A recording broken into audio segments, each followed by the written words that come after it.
Ho, ho, ho! Merry Christmas, everyone. You are listening to the award-winning To Hell and Back podcast, proudly sponsored by Old Zoological Bar and Kingfisher Fish and Chips in Hull. I'm a very happy host compared to last week, Nathaniel, and tonight I'm joined by Joe, Ant, and Will to finally talk about a delicious, sumptuous 3 points for Hull City. How are we feeling tonight? Good. Happy. I've forgotten what a win feels like. Yeah, I'm not actually not how to react.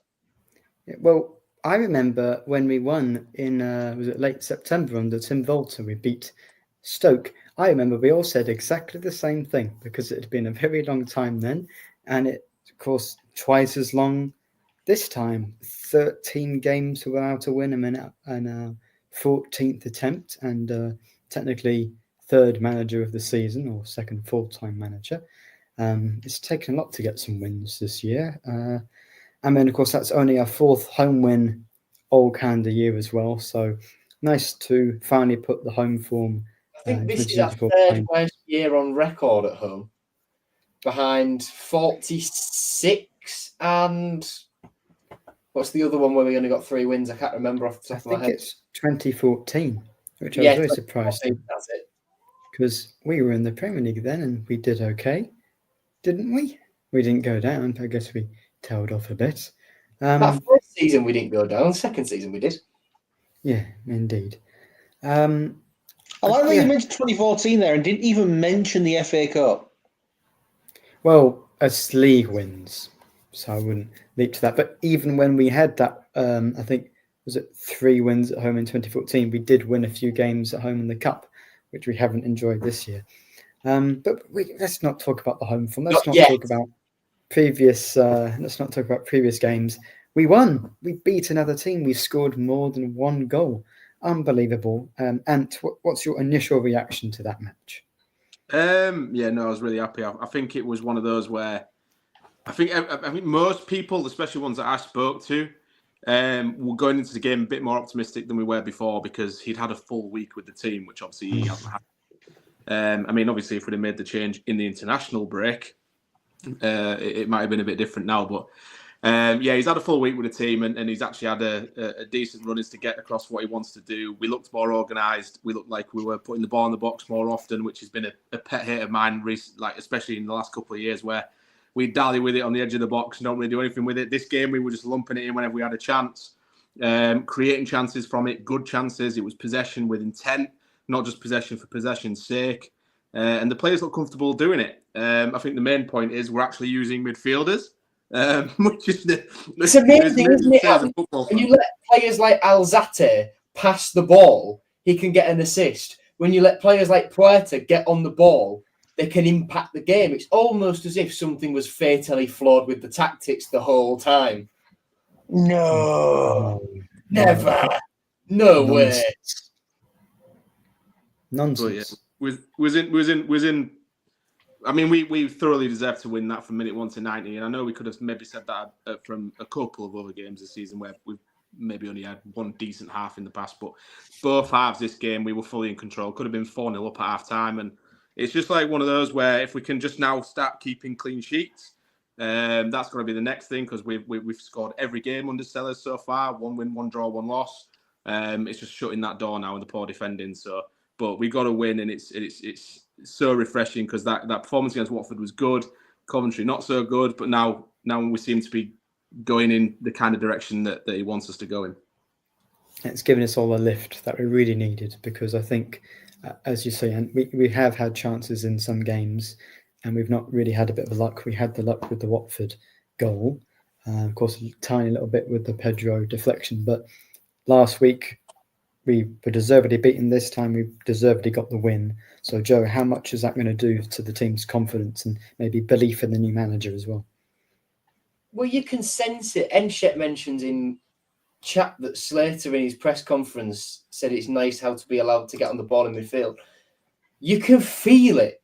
The atmosphere around the training ground, around Regan Slater especially, who was really, really quite critical of Tim Balter, and all the players weren't the happiest they've ever been, that's for sure. Regan Slater was chief among them. And he's back with a smile on his face. And confidence is a massive thing. Players like Coyle, he seemed unbreakable, but Walter broke him. And it was brave of Ruben Sayers to stand by his captain after his shocking performance at Coventry, even though I don't like to admit it. Yes, he was shocking. I thought he deserved to be dropped for drama. Sayers stood by him, and he got his reward for doing so, I suppose, because Louis Coyle in that first half especially was fantastic. So yeah, I think Burstow, once he's starting, he'll be big for confidence as well, because he'll be high on confidence now. The 2 times Tim Walter's, now since Tim Walter's gone, Burstow scored twice, and you can tell he was really sort of being not frozen out by Tim, but he felt marginalised under Tim. And yeah, I don't have the words for it really. Words don't do it justice. Like Ant said, I forgot how it feels, and it's good to go into Boxing Day, although it's away. Deepdale's a tough place to go, but we can go into it with some confidence because we feel like we can score goals now.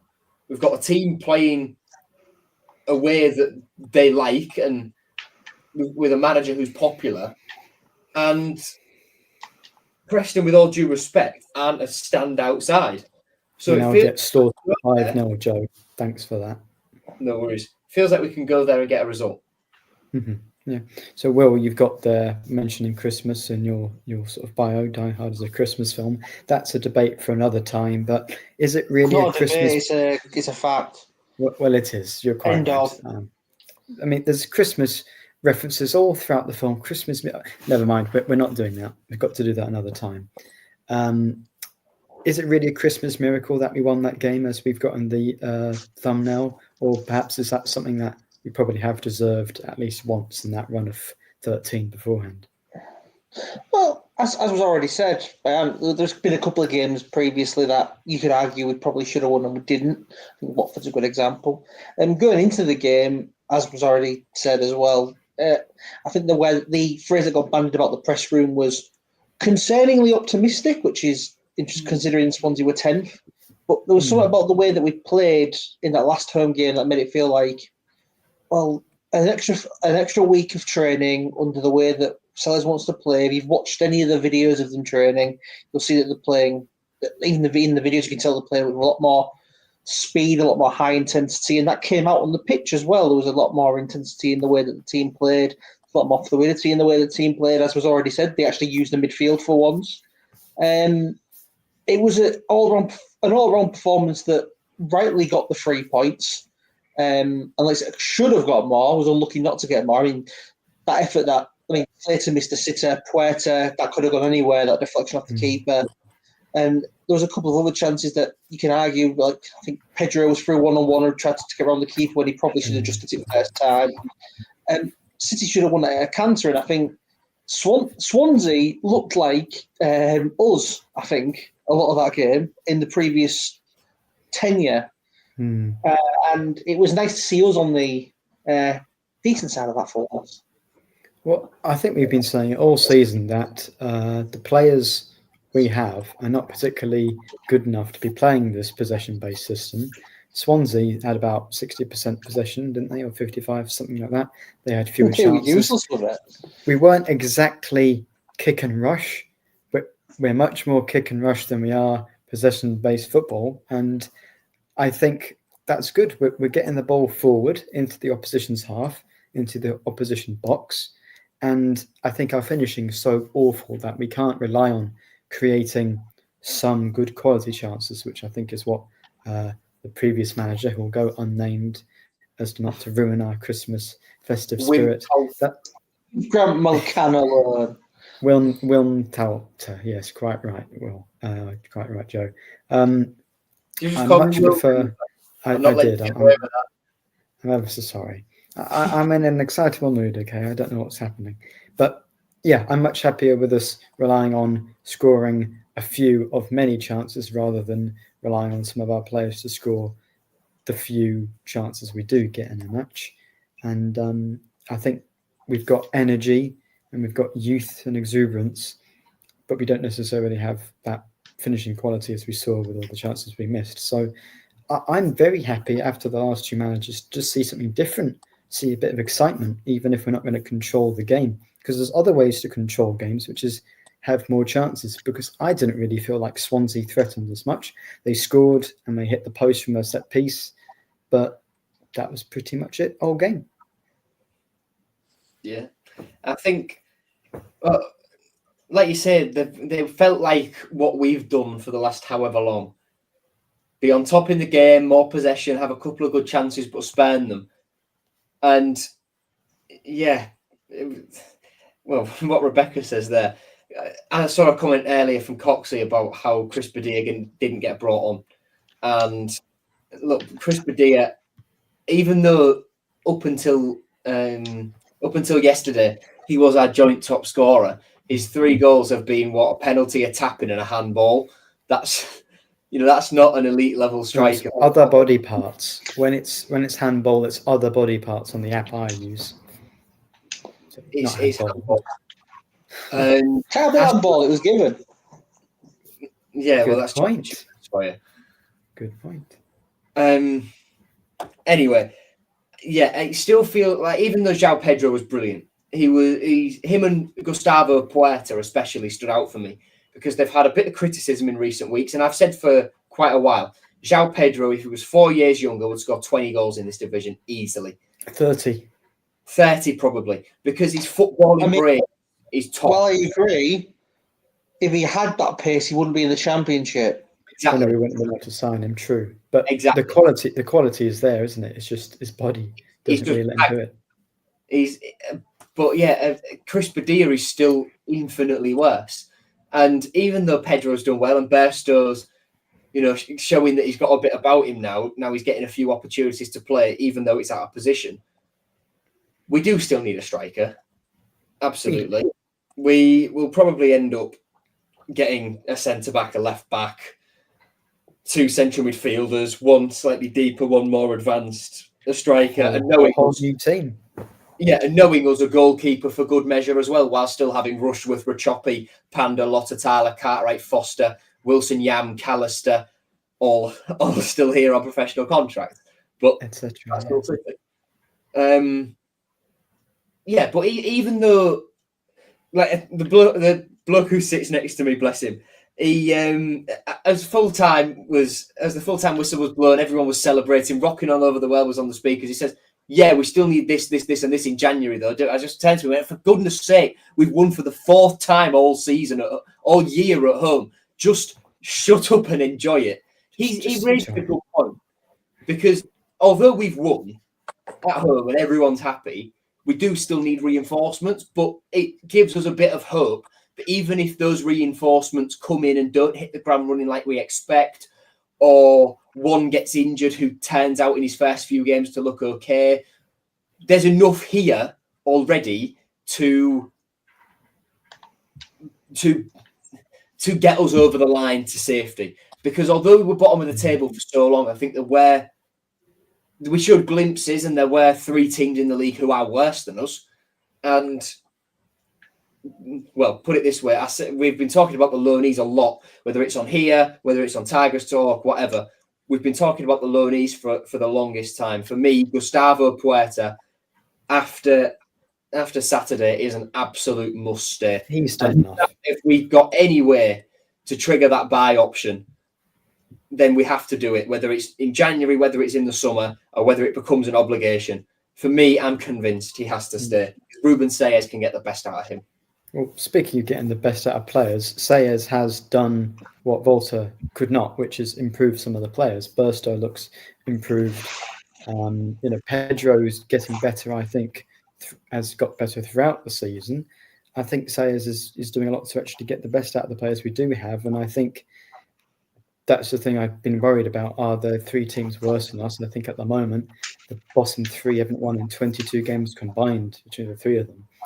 I mean, if we go down, ahead of any of those, I'd be really surprised at this point. But I think Sayers he's not just got that new manager bounce in terms of the motivation initially in the first 2 games, but I feel like we might grow into something even better with the way we improved against Swansea. Yeah, I mean, I always bang this drum that a manager is only a good manager gets the best out of the players he has at his disposal, and that's what Sayers is doing right now. As a minimum, you should be demanding 90 plus minutes of absolute hard work, running your socks off, running yourself into the ground. That's what you want to see. Fans respond to that. That's how you get an atmosphere going, and that's how you get results. Ultimately, it's hard work and fighting for each other. And I think throughout that entire game against Swansea, you just saw players that were just happy to. It was organised as well. It wasn't just chaos and running about. The press was organised. Communication was good. You could see everybody communicating when they wanted to trigger a press or when they didn't want to, and they were shouting at each other to pick up the loose man and things. There just seems to be a lot more of what should be happening with the football team, which is bizarre to say because obviously the last manager that didn't really happen that much, obviously. But It what wasn't we're seeing now. was it? No, what we're seeing now is, players. I mean, Puerta and Pedro were absolutely. I don't actually think I've ever seen a player more fatigued on the pitch than Gustavo. Oh, Puerta. he was cream cracker, that lad, at the end. It was absolutely done. I think there was a point where I think it was Grimes skinned him. You could tell he was already tired. Skinned him, and he just tried to rugby tackle him and just completely missed, and then just laid on the floor dead. And it was like, oh, that was fantastic. But that's what you want to see. That's what you want to see from players. Pedro did it. Longman did it. There were so many players who just ran the socks off all game. And that's what you've got to do. To get you out of these situations, you have got to have players like that. Yes, the quality in the final third is lacking sometimes, but at least we've got the bare minimum now. And that's the foundation to build on. And I think that's what Sayers is, the kind of culture he's breeding at the club is that we need to be in it together, fighting for each other. In order to win games, the fans have to be on side, the players have to be on side. And you can see that now. When you don't let players leave the pitch until they've gone and seen the fans, things like that, it's just all these changes that it's like the polar opposite of what we've had. And I just think that, come January, if he gets the right players in, the right bit of backing, I think we'll be okay. It's just limping across the line until January, getting what we can get, and see what kind of position we're in then. I think Giles as well.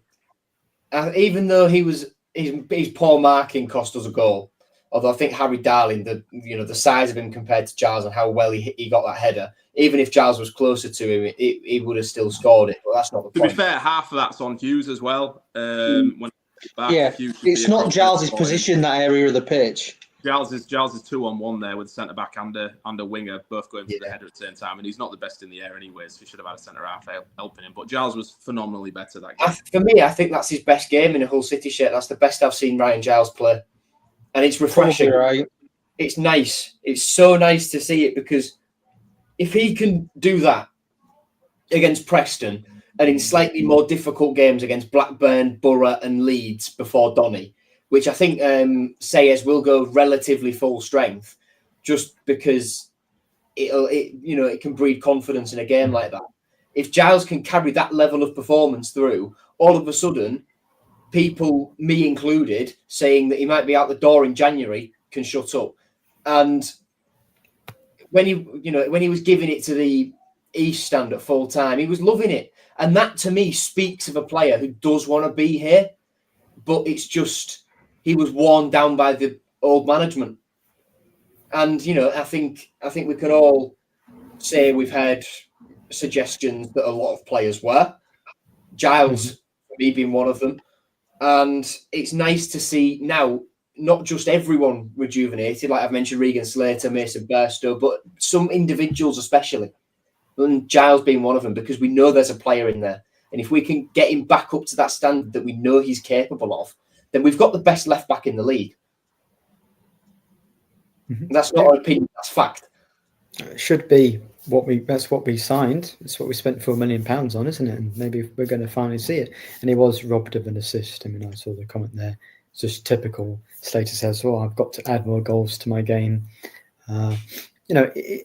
Attitude and commitment, you're never really going to complain about that. But Slater's finishing ability this season, along with many other players, has been dire, very short. But if they create that amount of chances, they're going to score a few. I just want to wax lyrical about João Pedro, if that's okay. Go for it. Because I think he's incredible. The fact, I know he can't run, but that makes his commitment even better. Because I was going through some of the comments. I won't read them out because they're all pretty much the same when we signed him or when we're rumoured to be signing him. Oh, he'll just come in, he'll pick up a paycheck. He won't be fit like some of the players we've signed in the last few years. Cynic, excuse me. Whereas he's come in, without him, we'd be rock bottom of the league. And, we've been talking about Bedier. He wouldn't have scored the goals that, Pedro's done, some of the chances he's had. And yeah, you'd think he'd pick up a paycheck, but the pressing, the reason why we scored the second goal from Burstow, he was part of that. And I think he's one of the more experienced heads. And I think his technical ability is really good. And I think considering the situation of the squad, I think we're actually very lucky that we got him. I think the two signings we made after the transfer window, Alzate and Pedro, could turn out to be perhaps the two most important signings of the season, which is crazy to think considering how much money we spent. But it's well. So, yeah, I love João Pedro. He might be my, of course, not my favourite player, but it might be my second favourite player at the moment. So. Yeah, I mean, you can tell he's a very intelligent player. I think that's the best thing about him. Like if you'd have had him, a few years ago when he was in, his prime and his prime fitness and speed and things like that, he makes really intelligent runs, and that's one of the only gripes I have with him at the team is like someone like Pedro will make a run in behind, and we don't utilise that option very often. And you can see it frustrates him a bit, and obviously it's expending energy as well at the end of the day. I know sometimes them runs have to be made just to bring players out of position and stuff, but I'd like to see us try that option every now and again. But you can tell he's such a smart player. The way he plays the game, his link-up play is brilliant. I think he's easily our best, obviously, number 9 at the minute. Burstow, I think, whilst obviously out of position and we've criticised playing players out of position on here quite often, I do think he is a much better option than Kamara on the wings at the minute. I just think for what he gives us in terms of an offensive threat, effort and endeavour, he's just got it in abundance, whereas Kamara's still a bit, I think he's on the floor confidence-wise a lot. I think he needs a little bit of taking out the limelight kind of thing and bringing it on. A win might help him. Yeah, I think as soon as he gets a goal, he'll be up and running. But you just can't. We're in a position where we can't afford passengers, so it's a difficult one because I think he needs to be brought on towards the end of the second half and try and do a positive impact from that point and get his confidence that way. But Burstow for me has to start. Pedro has been absolutely brilliant, and I do think that if we give him the correct service, he will continue to score goals. And I know we've said that all season too because our final ball's been quite poor for the vast majority. But like the kind of crosses we were doing against Swansea, if we do them game by game, he'll get 1 or 2 a game. So it's just keep giving him that service, keep believing in themselves, and then he'll hopefully get us to a position where we can be a bit more of an appealing prospect for any January signings. Yeah, I mean, it's fair that more appealing, aren't we? Because we're not in the bottom 3. We're not going to be in the bottom 3 at Christmas. And if we can, if we can get a point out of Preston and Blackburn, stands us in good stead. And then with that, we're in January. It's 2025. And, Borough and Leeds, I'm not expecting anything from them. I think I can speak for everyone in the fan base where you don't expect anything from those games. We'll destroy Leeds. Thanks, Nathaniel. Show something. Maybe get a goal. Have it show. Yeah, the performance is key, I think. Yeah, performance is key. You're right, Will. And if in the latter 3 of those 4 games over this Christmas period, immediately, we become even more attractive. So things are looking up, is what I'm trying to say. Yeah, I think they certainly are. I mean, it's nice not to be rock bottom of the entire division and be 4th bottom. I mean, I'd take 4th bottom at the moment with the way things are going, and if we can stay there or thereabouts, maybe just level with the rest of the sort of bottom 5, bottom 6. Pardon me. Going into January after the next 4 games, and we've got that sort of 2-week period with the FA Cup. We don't have any league games. I feel like we might be able to attract some good players. Of course, you'd think, I'm not sure a player would necessarily look at us rock bottom on January the 1st compared to Oxford, who are fourth bottom, because we're going to be able to spend a lot more money on their wages than some of the other teams are, and not that will necessarily be competing with, the teams at that end of the table for players directly. But yeah, things are looking up, and I suspect that if we carry on like this, we'll get a few results. We're not going to beat everyone, but I feel like there's the potential to score goals, and if you can score goals, you can beat anyone. Goals win games. Yeah. What a lovely goal from Mason Burstow. I don't know how much we spent on him from Chelsea, but it can't be a huge amount. I'm sure he's repaying it already. I think, he pretty much is our best winger. I think Paul's commented that in tonight. I'm very excited by that. Just a great finish and a lovely way to win the game towards the end of the match. I know we wanted that clean sheet. He's been threatening that for a few games, that sort of goal. Yeah. I'm glad it finally happened. He threatened it, I think, just a few minutes beforehand. The goalkeeper for Swansea, I know the distribution. Oh dear. But Swansea in general, their distribution in that second half was absolutely abysmal. I think that came from us pressing them, though, putting them under the pressure. Maybe they're not used to it. I said to my uncle, I went to the game with him, I said, this keeper's got a mistake in him. If we can keep pressing him, he looks, as soon as we put him under a bit of pressure, he looked like he panicked a bit. He kicked the ball off the pitch loads of times because we pressed him to that point.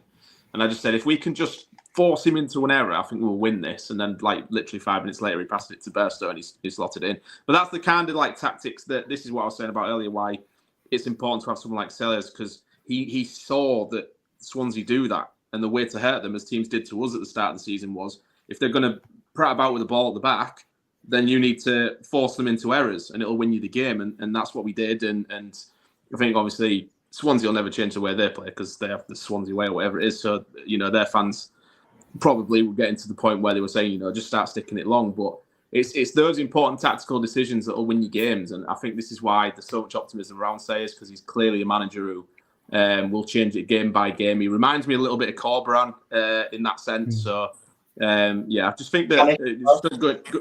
You are, Will.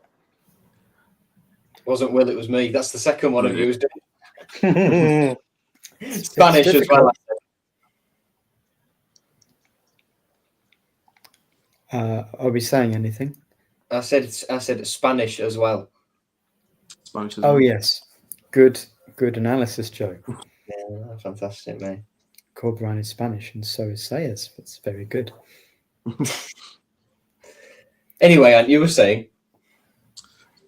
But just obviously now we can go to a game like Preston, and with it being away, we can still think we can go there and grab something. I mean, Preston's not usually a happy hunting ground for us, but when you've got a manager who knows what he's doing and players now that you think the confidence levels have risen, the belief is starting to rise again, players are starting to see that this is a better environment, a more productive environment, we can go there and genuinely expect to get something from the game, I think. And we've not lost there since we got promoted from League One. We've had 2 0-0s. I mean, of course, that great 4-1 win when we got promoted initially, our first match back. I'd take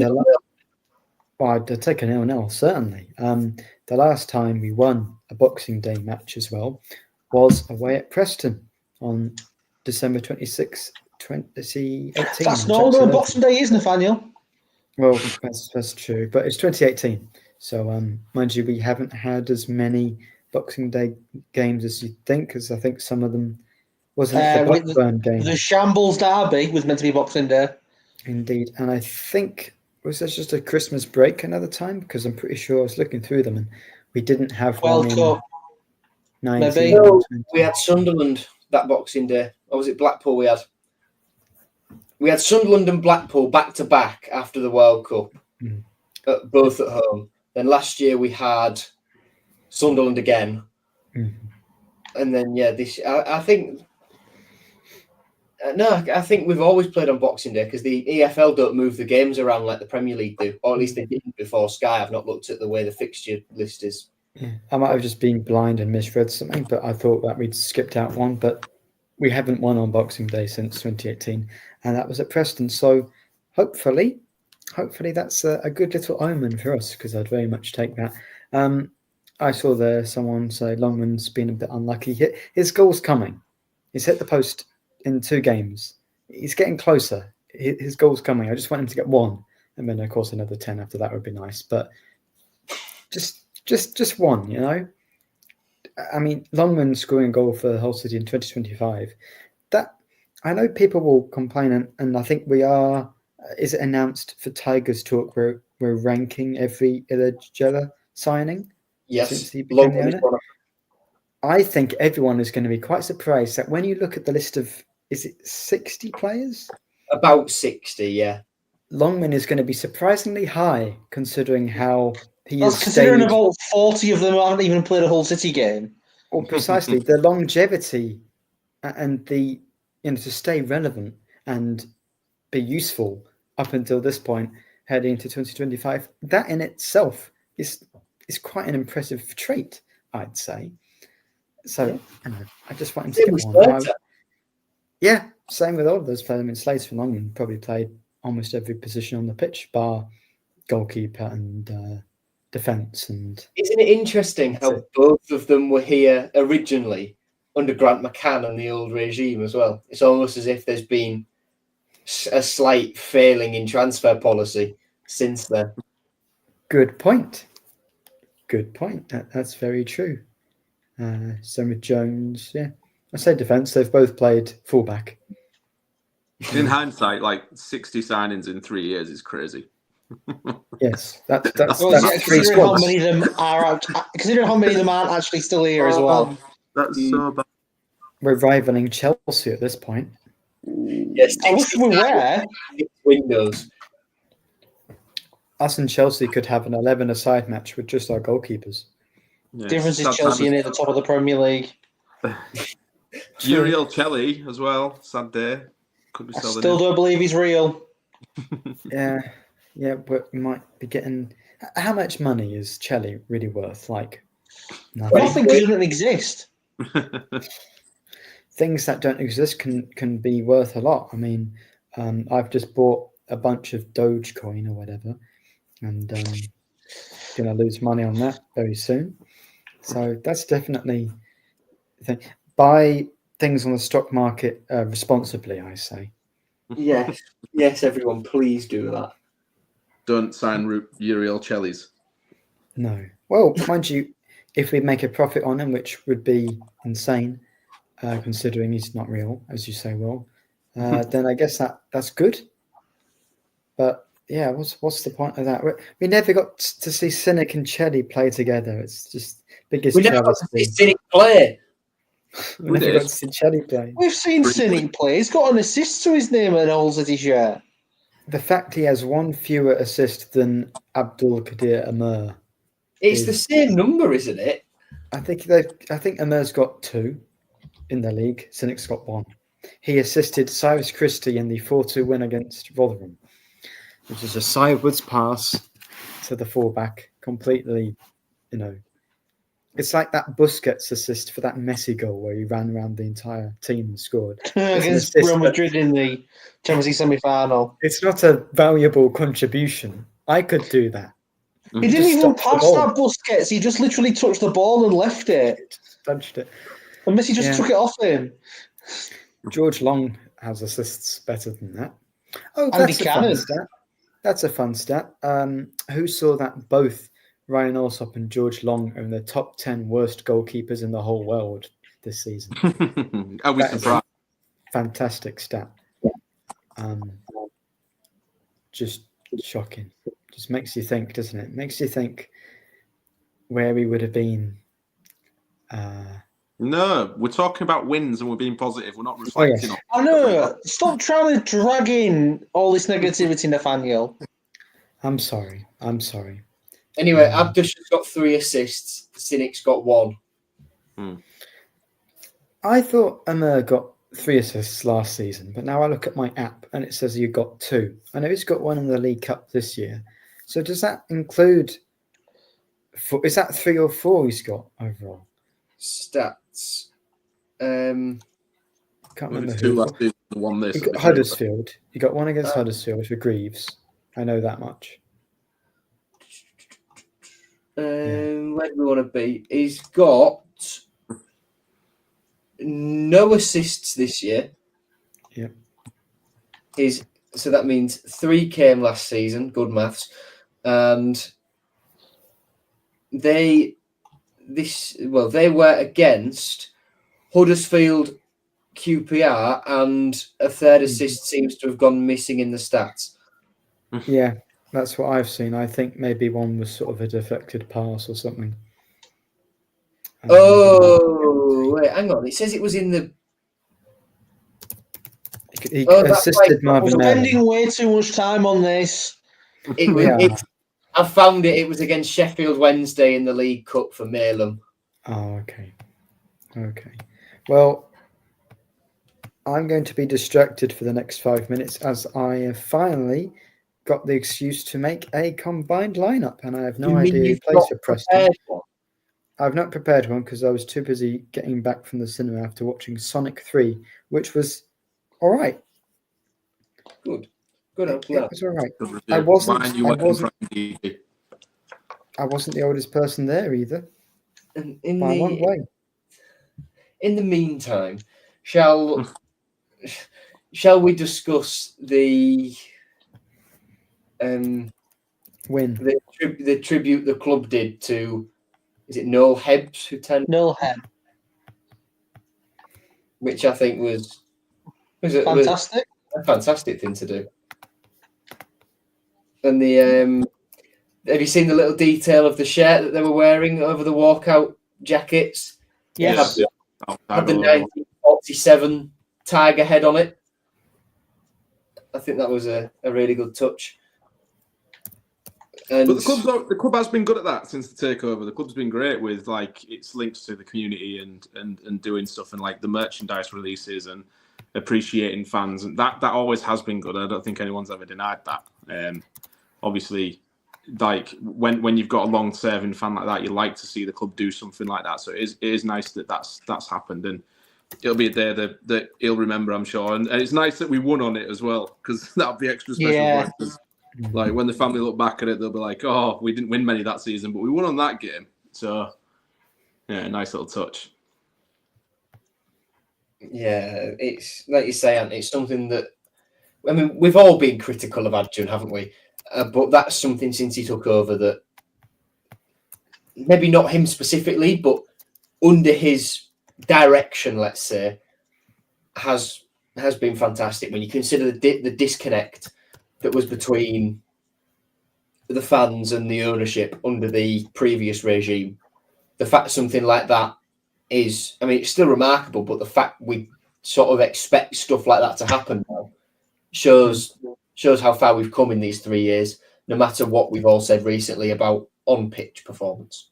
Has anyone received their anniversary share if you ordered them, by the way? Because I don't know when they're meant to be coming. I just thought about it then. No, I got the jacket when it initially came out.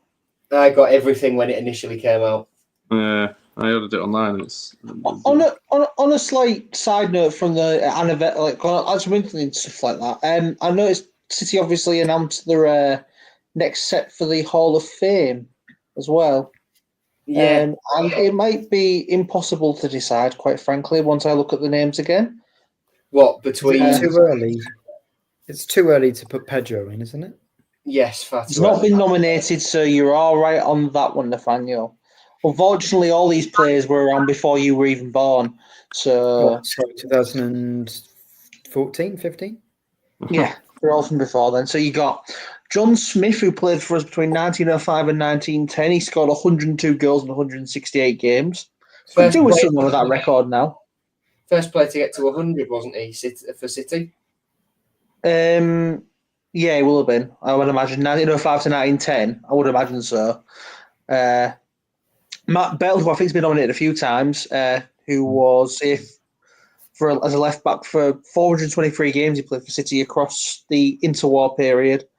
Viggo Jensen, probably someone who probably should be in it as well already.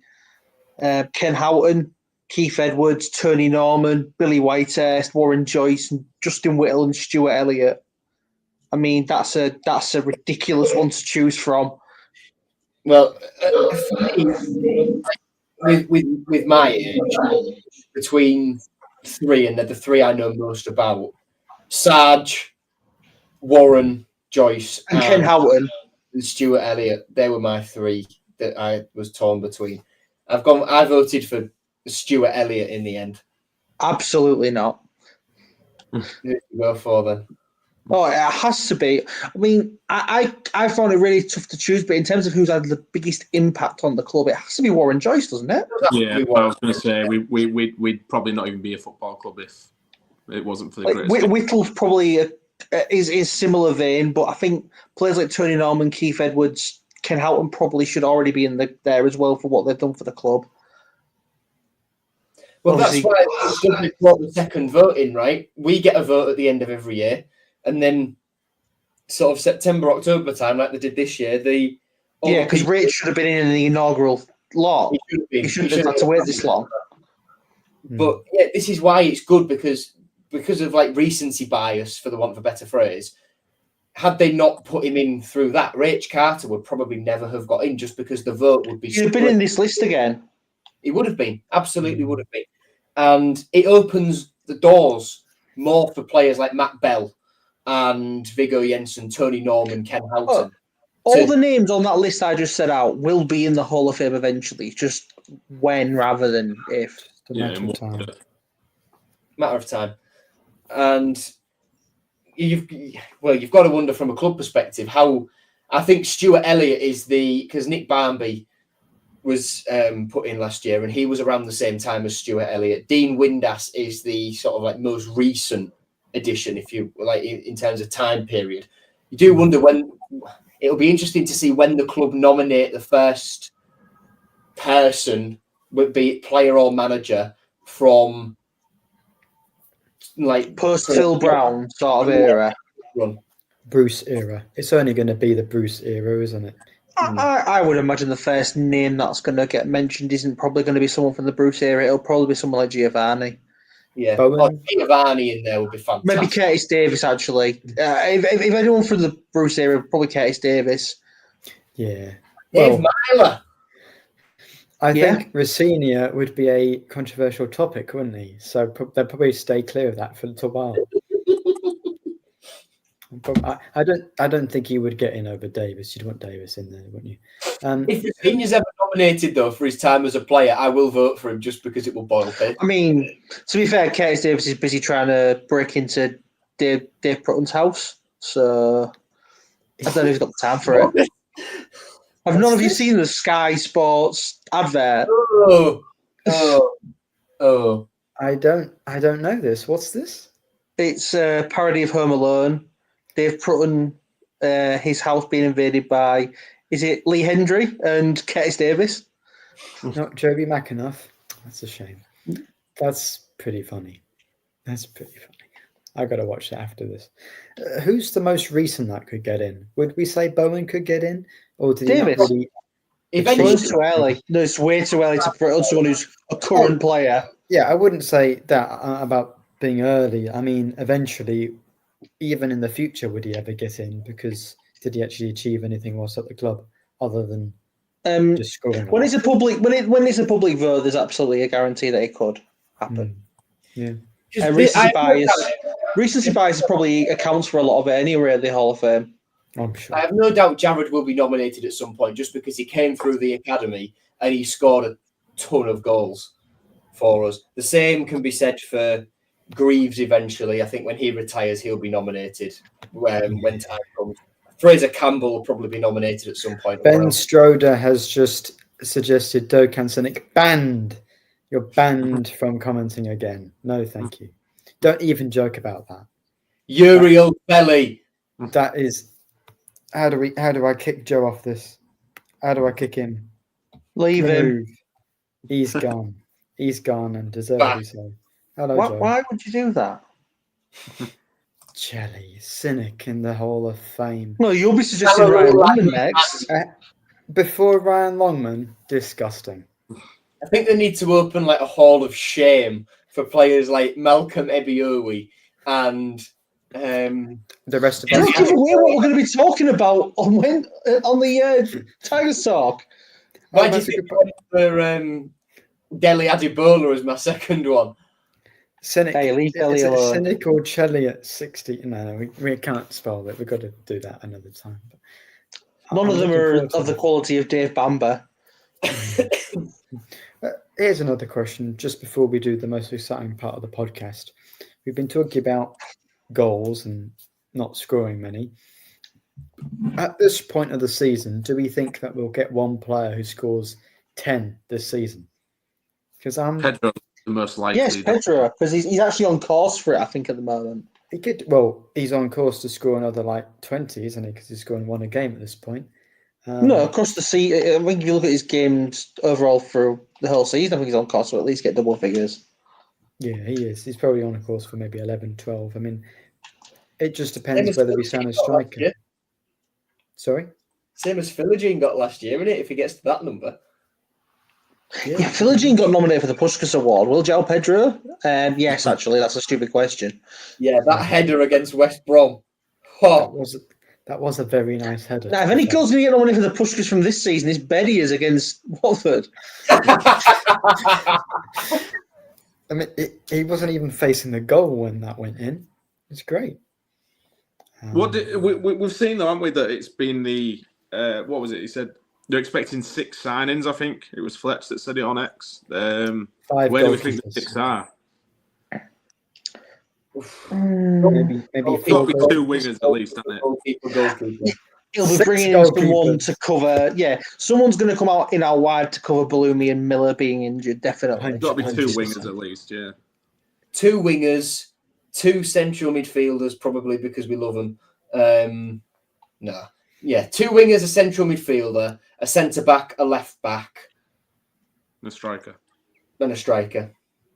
Well, it has to be at least. I mean, they want 6. Because he's out for another. Ruben Sayers said in the presser on 6 to 8 weeks because he's out for. It's the end of January before he's back. Well, we finally won a game without him, so maybe it won't be that huge a loss. We finally won a game without him. What does that mean? Saying that like he's the reason. Well, no, that I we just didn't mean win a game. How many games did we win last season without Cynic in the team, Nathaniel? He's an important player, but he's not a huge goal threat, even though he has a lot of shots. I think maybe we could. He's such a good player that maybe we wouldn't want to sign a number 10 to replace him, because I think we can scrape through to the end of January and he can come back. So I'd be happy to wait, perhaps. I mean, of course, I know there's still rumours we're getting 2 found on loan. I'd still like that, but yeah, I think that's not happening. we need another defender to push the players we have, maybe improve them. We've been linked with Tyler Binden, haven't we? Have we? Lewis Wing's another one that I've noticed in the comments, but that's not surprising because it's Reading. Yeah, surprisingly linked to 3 ex-Reading players because we've got their manager, even though we're meant to have signed a deal that says we're not signing any Reading players. Do you think Dai Young's going to stick with that deal? Yeah, exactly. The belief is that we wave a little bit of money in front of Dai Young's nose. I do feel for the Reading fans, but it's a manager, so it's an owner that he can get to. Yeah. If Ruben say it's like Rossinia's first transfer window, we need players that he knows he can get the best out of. And he went in and got Aaron Connolly, who before his injury he did in that half season. He went out and got Malcolm Ebiyobi, who he thought he'd get the best out of, then turned out to be a totally different player to the one he worked with at Derby. And he went and got Carl Darlow and Harry Vaughan on deadline day. Harry Vaughan, who initially went into the 21s, then came through in the first team, and Rossinia liked him. And Carl Darlow, who was a fantastic goalkeeper. Be interesting to see if Sayers brings up some players from the 21s like Vaughan. I think the way he was talking on Thursday, it means they're going to go out on loan. Because he was talking about either or will be good. He was talking about giving players minutes, and if they can't get minutes, then they'll go out on loan. And I thought, right, that to me suggests Ashby, Sellers, Fleming, Coyle, Rocco, not Louis, Harry, possibly a couple of others as well, getting some minutes out on loan. Fozzie maybe being one of them. Yeah, I think that's fair. Tyler Cartwright again. I think maybe guessing who the players could be coming in, coming out. It's probably a New Year's Day special podcast we could do separately as well. Do you mean the 2nd of Jan? Just because we've got a game on New Year's Day. Do it during the match. Or are we doing a Fine. special? Like Are from we the stadium. You can if you want. I'll be there. Well, it's Yeah, on I our guess. phones in the stadium. The signal's too poor. Oh, it truly is, though, isn't it? Now, Will's on the Wi-Fi. He's all Hey. right. Hey, I was about to say, it don't matter. The press Wi-Fi is not much better. I wouldn't have suspected it. Well, Ian's commented in, was bringing in 6, that must mean about 12 going out. The way that Adrian said previously in the transfer windows, we're signing 6 players, we're signing 10, and then we sign 18. So if we're signing 6, that must mean we're probably signing about 12 as well. Some will get deregistered as well, won't they? Like Miller and Bellumi, they'll be taking out the squad numbers anyway, so it's not a way. I know.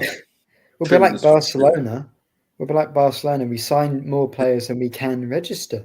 A few of the loanees will probably go back, like Finn Burns, because he's just not involved, is he, at all? Like, Betty and they're going to get another striker. I think Man City might need Finn Burns at this rate. Yeah, they might do. Yeah. I don't think we'll be getting any players from Man City, because they'll probably be playing their youth squad soon if the senior ones don't pick up. We've won as many games in the last 12 as Man City have, and the last time we probably could have said that. And we've got a better Spanish manager. Yeah, during the COVID season, maybe we could have said that. But Man City won the league that year. They probably won more. So Well, we won the league that year. And we had a longer season than Man City did. League season, anyway. Well, I think the point is that they're very bad. They didn't have to go to Fleetwood and get hammered. Yeah, that was a rough night. No, they're just going And listen to everywhere Captain else. Pugwash's theme tune several times. They're getting hammered in multiple countries at that bad. at the moment. There's no welcome to League One game quite like getting hammered at Fleetwood and having to listen to Pugwash theme tune after 4 goals. And it was also Joey Barton's Fleetwood as well, which makes it even worse. Live on Sky as well. At And least Joey we Barton couldn't used go. to have a small ounce of credibility left. What? Sorry, what? Very, very small ounce. I would say he had none already at that point. Microscopic. Well, it was in a job in management. Surely that's something. What was There was an idiot out there who wanted to make him a manager. Anyway, let's stop talking about Joey Barton. his Shouldn't have brought message him on on. his motivational tactic whiteboard was the first thing was choose to win. The second thing was I choose to draw today. Yeah. Well, some managers go for that, like Mourinho, maybe certain matches. I mean, he's won several Champions League. I won't advocate him for that. He's not bad, is he? He's not bad. And he's playing with half the future Hull City squad at Fenerbahce, of course. So have to be nice to him. I think as a little Christmas treat after we won a match finally, it's time for the combined lineup. So, of course, this is a podcast, so I need to read out the names before you can criticize me. But the names are Pandur in goal, Giles, as Joe said, the best left back in the league, or could be. Hughes, I've forgotten his first name. Is it Charlie? It is. Yes. Isn't it? Story, Brad Potts, Yeah. What's Story's first name? Jordan, Well done.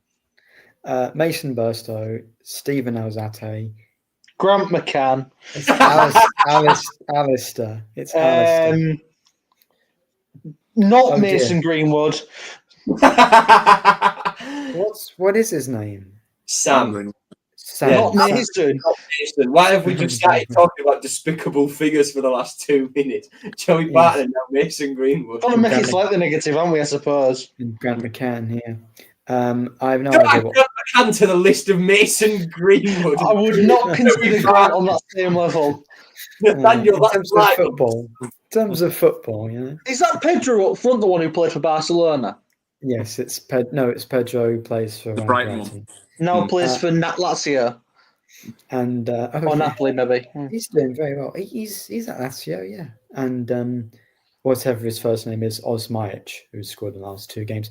And very interestingly, Osmajic scored a very unsporting goal against QPR, apparently, where was it Cook got injured, sort of pulled a muscle, fell over, and Osmajic went through and scored. Not quite the same as that Leeds Villa game, but I don't think in half a second split time with the way players roll around injured, he can't tell whether he's injured or just slipped over. And if someone slips like Gerrard, Preston aren't really in a position where they could be should be turning down goals like that. To be fair, I mean, I'd be fuming if we didn't put it away. So no team is in a position. Why would you?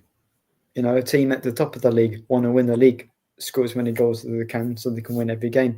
No one's really in a position to, let's not take those. Of course they lost anyway, but they might not have done, so can't really be blamed for that. A lot of restraint I've shown. No Longman. No Puerta. No Puerta, but Alsace got his Who's probably the best player on the pitch. Well, I would have just liked to put 11 City players, but again, Preston are above us by a little way, so I got to switch it up somewhat. And it's been a while since I've done one. I mean, Paul says no Coyle. I know Kyle did okay against Swansea, but I can't put Kyle in a combined lineup just at the moment. And I just can't. I have drama with that personally. Maybe. I mean, Kyle can't play because he's suspended, isn't he? Oh, yeah. Rejoice, some people would say, but not me, because I like Kyle. He needs a rest. I think it's good that he's suspended. I think he does need a rest. Yeah. That was tactical, that one. He gets 2 days off. 3 days off in a row. Yeah. I was surprised it took him off early as well. I think he knew the manager. He's spent any Coyle. He needs a little bit of chill and R&R, I think. Because listen, this is one thing I'll say on the Coyle thing. He's been, if not our most consistent player for like the last 2 years. And yeah, he's had a dip of form the last few weeks, but it doesn't mean he's a League One player. Let's not be daft. He's been one of our best players for ages, and he's had a bad few games, but he's not a horrendous player, is he? Let's be honest. He does deserve dropping for a bit just to get him back up to speed, to get his sharpness up. He was playing through broken bones and everything last season. The guy's just absolutely spent, isn't he? So I just think that he needs. He just fancied Christmas off. Yeah. Can't blame him. I'd like Christmas off. There's plenty of players who definitely do that on purpose. 100%. It's like Neymar when it's his sister's birthday. It's his sister's birthday, which is slightly weird. But, I mean, that's Neymar. Yeah, we had the same idea there, Will. Jinx. It's very impressive. Anyway, predictions for Preston. Easy 3-0. Win. Let's go 1-0 Longman winner. Longman, I think it's coming. His goal's coming. I can feel it. I like your style. 1-0 win, Longman winner. Clean sheet in there. Let's go with it. Do not feed him. All right, 3-0 loss. Longman scores all the own goal. No, I can't do that. I'd take it. Longman hat-trick, I'd have to take that. You wouldn't take that. I could work with that. You're a mentalist. Yeah, but to think of the comedic potential. I'll level with you. I'm really scared. 1-1, I think. Second. Scrooge, Grinch. Absolutely take that. Well, yeah. I'd take that. If Longman scored, definitely take that. Someone going to a tough one at Blackburn on the back of 4 points from 2 games and still puts us in good stead. I mean, ideally, if we could get 6 points from the last 2 games, obviously Swansea and Preston, it'd be absolutely ideal positional-wise for us to be in a good position in January and go into what is a tough run of games with Blackburn away, Borough and Leeds. To maximise what we get from these two would be massive, but we're not all going to turn our heads off at 10 Annas is up at a point, are we? So No, 100%. Absolutely I not. think it's a draw. I feel like we've got a bit of a chance. I feel like they're going to have had a big lift. I think they're getting the chances. Say as Tricky Tigers, I feel like it could be a bit more Christmas magic, just left in the tank for us to get another win. So hopefully, just stop hitting the post long winner. It's a lot riding on it. It's not just the fate of his career and the team. It's It's my your dignity. credibility. It's my credibility. Exactly, that's on the line every time he hits the post and misses a chance. It's like a bit of me dies inside, and it's like, I have to defend him on not just defend him, but defend myself on every social media platform. when he was against Watford and he went to shoot on the edge of the box and he just completely missed the ball. I was just sat there like. I mean, Longman's one of those players, isn't he? That when he's on the pitch, he's going to give you 110% from the first minute. Oh, I love him. But it's just his quality in the final third is just not quite up to scratch. But he will score you 3 worldies a season. So I was going to say every now and then he'll score a worldie. And shush everyone for the next 5 games or so. Yeah, wait another 10, 15 before he rattles another one in from 30 yards. Well, Rebecca quite rightly says if Longman and Slater can find some accuracy, will be tricky opponents. Yes. Yeah, Slater this. I mean, the header against, was it West Brom? The chance against Sheff Wednesday. That one against Swansea. I mean, that one against Swansea is horrendous. I mean, the one against Coventry, he missed the header from a yard out. I know Pedro puts the rebound in, but I'm sorry. That was Longman. That's Longman. That one. Or as Nathaniel would say, it's probably 1,000 IQ assist. Oh, of course, it was. It worked, didn't it? It went in, didn't it? So technically, it could go down as an assist, I suppose. Yeah, if those two could hit a barn door, we'd be half decent. But with Slater, it's bizarre because he's actually usually pretty good at scoring. His goal scoring record as a midfielder isn't bad at all. So it's bizarre how he's kind of just lost all his composure. They'll get the goals. They'll get the goals because they keep getting into those positions, and their luck will come. Just like Bedier, get in the way of as many shots as possible. Eventually, one of them will bounce in off other body parts and go in. So there's that to enjoy. Well, it's been nice to actually. Whoa! You asked me what my prediction is for the score. Oh, because you've already said it. Go on. I think it's going to be Preston 0, Hull City 3. And Good. no reason. Some reason we can score goals now. And I think it'll be. Let's have a think about this one. Who could score? Puerta brace. You know what? Yeah, Puerta. He's unlucky to have not scored that goal, so he's going to score this. He's going to score this time round. Who hasn't hit the woodwork this season for us? We said in the pub after Charlie the game, Hughes. I don't think we've ever hit the post. Hughes hit the in the season. No, in that game he didn't. He did hit it against Blackburn, didn't he? He skimmed the post. So that's someone. I don't think Jones has had a shot this year, so maybe not Jones. McLaughlin. Yeah. Coyle's goal against Plymouth went in off the post. So that counts. That counts. Longman has, Pedro has, Bedier has, Bellumi has. Quite a lot. Simon's on multiple occasions. Puerta. Wow, we should be comfortably mid-table when you think about it, really. Oh, we're going to be in the playoffs now. Yeah. Dare I say automatic push next season? No, I think you're going too far now. Going too far. Yeah. Well, Leave it there, folks. let's leave it there. I'm going to put the thumbnail up a bit early because I've been so terrible at doing the outro recently. So, Will, Joe, Ant, thank you very much for joining. Merry Christmas and happy holidays to everyone. Merry Christmas, everybody. This year, and we'll be back after a few more 3, sumptuous points, hopefully next week, and a long goal finally. See you then.